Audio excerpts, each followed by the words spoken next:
Much better. Now I know this president's amazing. He took a lot of crap from a lot of people, okay? And they give him a better. Yeah, I did a little myself.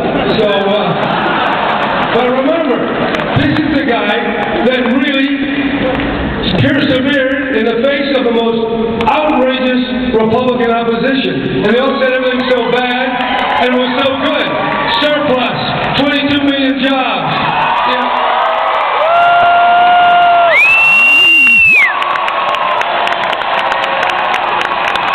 And here's the big one. During his presidency, the people made $7 an hour, and 10 and 20. They were going up too.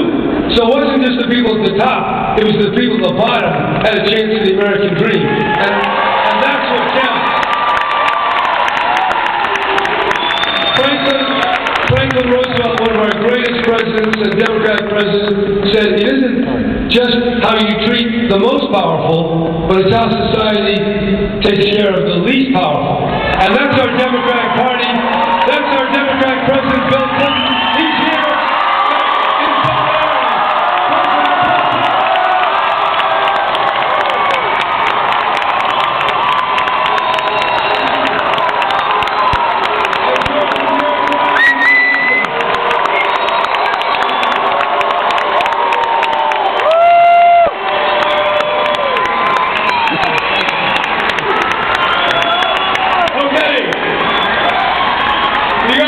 Governor.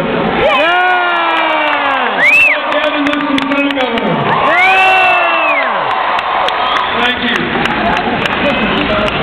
Well, thanks for coming out tonight. Thanks for this wonderful. Let me just say a couple of things. First, I love you, man. I love you more. In 1992, when I ran for president the first time, the best rally we had in all of California was here at San Jose State.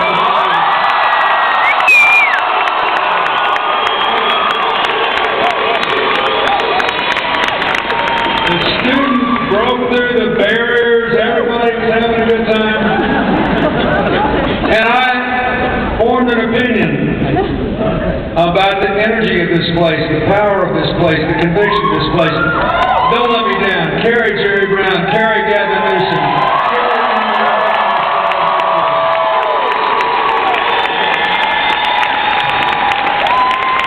I want to thank Congressman Mike Honda, who's here. State Treasurer Bill Walker is here.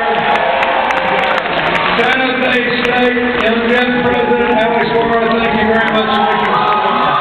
Look, I want to say a couple of things. And one point I want to make about the national elections, and I got Jerry and Gavin's permission to say, but first, let me talk about this. You know, whatever happens in these Congress races, the pace and the breadth and the depth of California's renaissance will be shaped in no small measure by whether the future team or the past team wins the election. You got to get back in the future business. California has always been a state of the future, a state of imagination, a state of dreams. And you have never had a chance to vote for a ticket of people who have done more in their lifetime, in their public service, to build the future. You know, I've known Jerry Brown since before most of you were born. We served together back in the 70s. And we believed in a green energy future back when most people thought you were crazy if you believed that. He made California the very first state in the country to have new appliance standards for energy efficiency in appliances and green building energy efficiency standards way back then. What happened way back then? When you've got these people trying to get you to vote for Prop 23 and tell you this is an energy killer, in the 1970s, you got 1.5 million more jobs out of Jerry Brown's clean energy standards.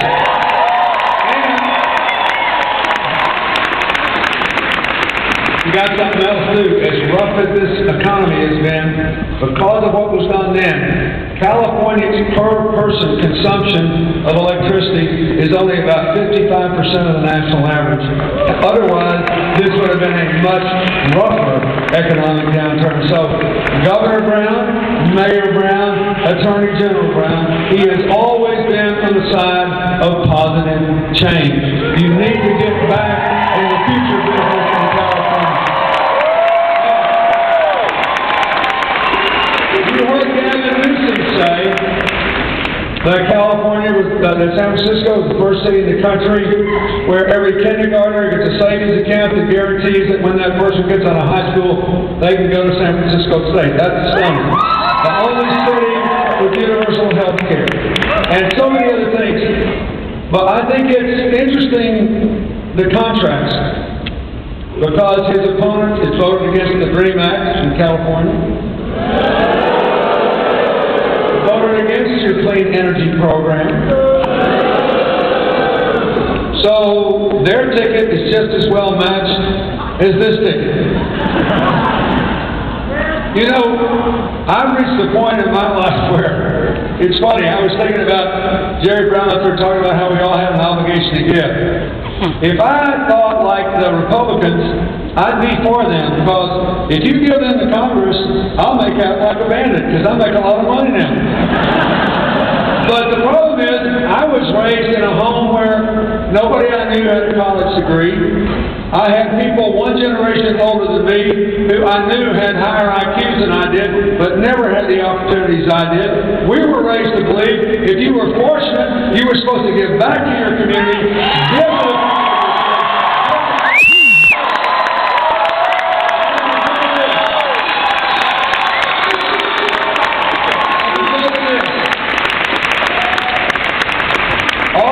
about these days, both here and when I work in Haiti and Africa and Latin America and East Asia, all these places, I just think about the fact that intelligence and ability and dreams are evenly distributed across this state, across this nation, and across this world.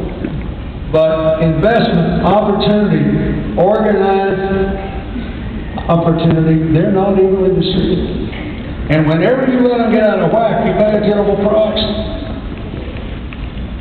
So what I think about all the time is, I want all of you to have a chance. That's why Jerry Brown sounded so angry when he was talking. We were raised in a totally different tradition. We were raised in the first generation of Americans that took a middle-class lifestyle for granted. All we had to do was show up, be good students, obey the law, do what we were supposed to do, and we had a chance to live our dreams. I have watched for 30 years the assault on the American dream, and I'm sick and tired of it. I want you back.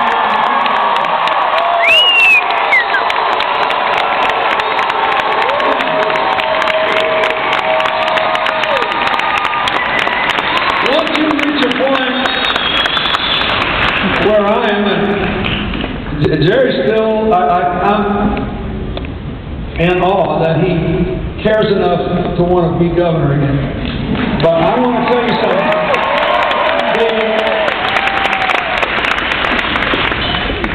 Let me add a little reality here too, because Gavin was talking about this. This is not going to be easy to be governor. The governor of California does not have a printing press. If the legislature, you can get away for a while with spending too much money and borrowing against the future, but sooner or later, if you can't print money, you get in real trouble. So there's going to have to be very tough decisions made. I watched Jerry Brown hold down spending and increase investment as governor. I watched him do it as mayor of Oakland, turn around Oakland. It's a really exciting place. You haven't been there lately. It's great.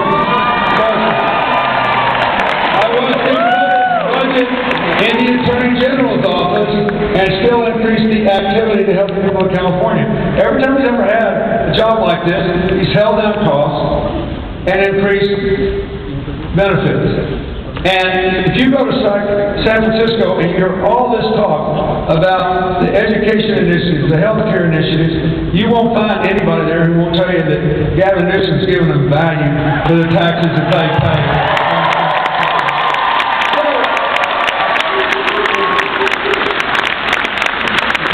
All that really matters, when it's all said and done, and I can say this, are the following things.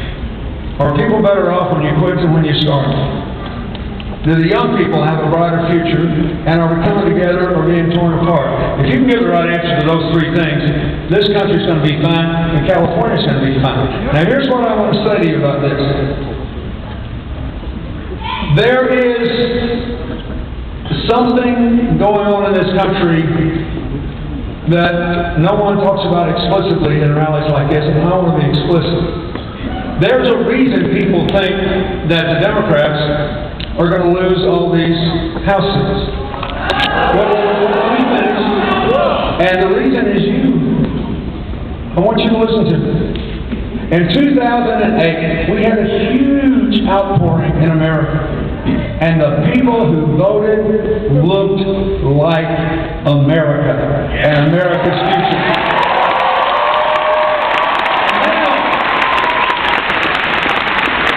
Young people voted in unprecedented numbers for the president and for governors and for senators and for House members. Many of those young people had never voted before.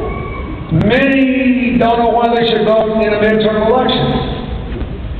And all these polls are premised on an assumption that tomorrow's America voted in 2008, but yesterday's America will vote in 2010. That the electorate will not have so many young people, will not have so many African Americans, will not have so many Latinos, will not have so many immigrants, will not have so many Asians, will not have so many people from Latin America and the Middle East. It'll be different. Because how can you be bothered to vote in the midterms? So I want to tell you something. And this is not just California. This is all over America. So everybody here has access to all the viral networks of social communication. Now I want you to listen to me. You can change America this night in 2 weeks. I want you to listen to me. The argument of the Republicans against the Democrats goes something like this. Hey, we left him in a big hole. What can I say? But we gave him 21 months to dig out of the hole. We're not out. So throw them out and put us in. Because in digging us out of the hole, they spent too much money and gave us too much government and put us back in. The argument that the Democrats goes something like this. No, we didn't get out of the hole. But unlike them, at least we stopped digging.